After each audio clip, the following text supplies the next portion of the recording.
peut-être la première chose à rappeler, c'est que, bien évidemment, les acteurs locaux ont pris conscience depuis un certain temps de l'impact considérable que peut avoir une université sur le territoire. Un impact multiforme, puisque si je prends 3 exemples, de très nombreux maires ou présidents d'agglos savent très bien que l'existence d'un potentiel d'étudiants dans la ville a un impact direct sur la vie culturelle de la cité.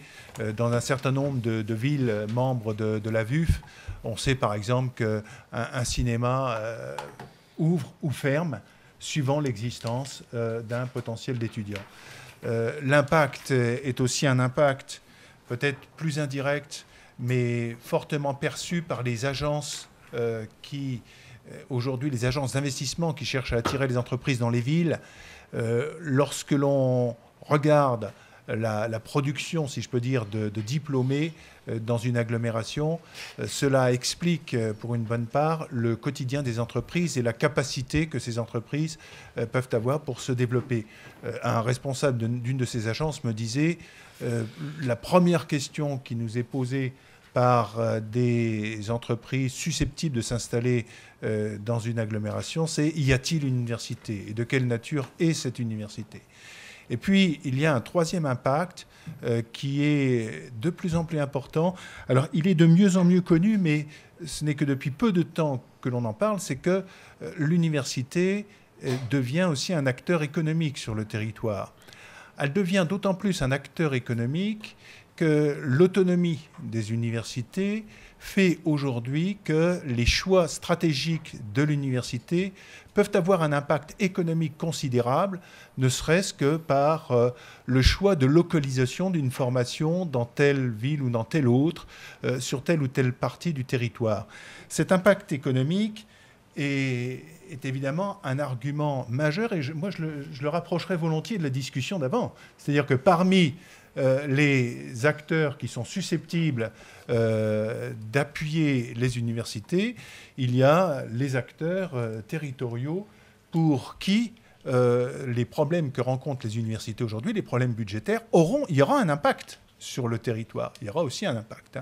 Alors cet impact économique, il commence à être mesuré, il est de mieux en mieux mesuré. On aura l'une des interventions d'ailleurs qui nous présentera un outil extrêmement intéressant pour ce faire.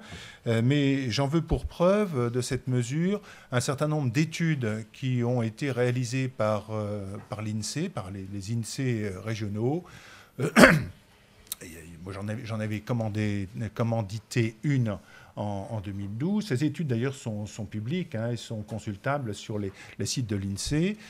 Il y a eu l'équivalent à Amiens, il y a eu l'équivalent à Tours, à Orléans, je crois. Et toutes ces études, d'ailleurs, nous montrent à peu près les mêmes tendances. Alors, quelques chiffres pour illustrer le poids économique des universités.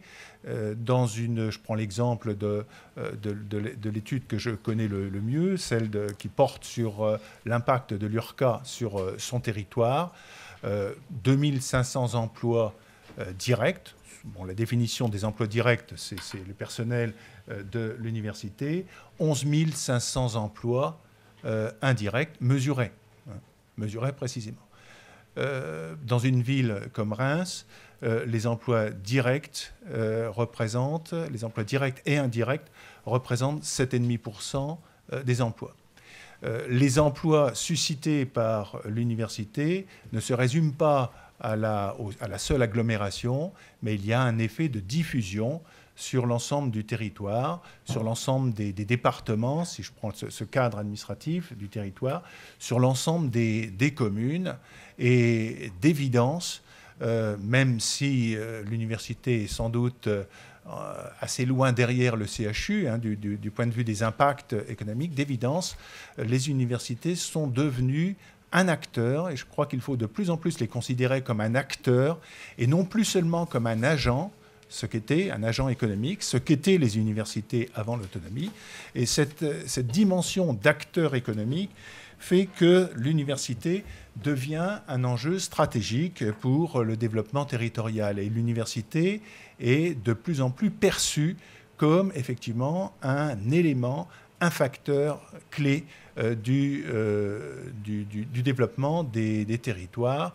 Et on le voit dans un certain nombre de CPER signés récemment, cette dimension stratégique pour le territoire est fortement affirmée. Simultanément, si l'université devient un enjeu stratégique pour le territoire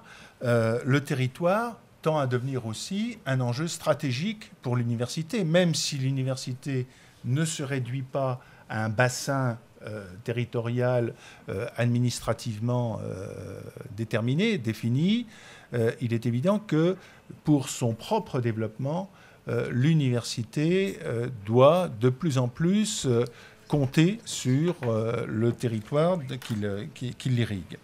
Alors, c'est sur la base, si vous voulez, de ces premiers constats que nous allons vous proposer trois interventions. Une première intervention de Monsieur Bonne, qui est le créateur et le dirigeant d'un cabinet conseil spécialisé sur le SR, Strasbourg Conseil, et qui, à la fois, nous donnera quelques éléments sur la base de l'expérience du cabinet, des éléments, je dirais, relatifs à des résultats que nous disent les enquêtes et les études que vous avez réalisées.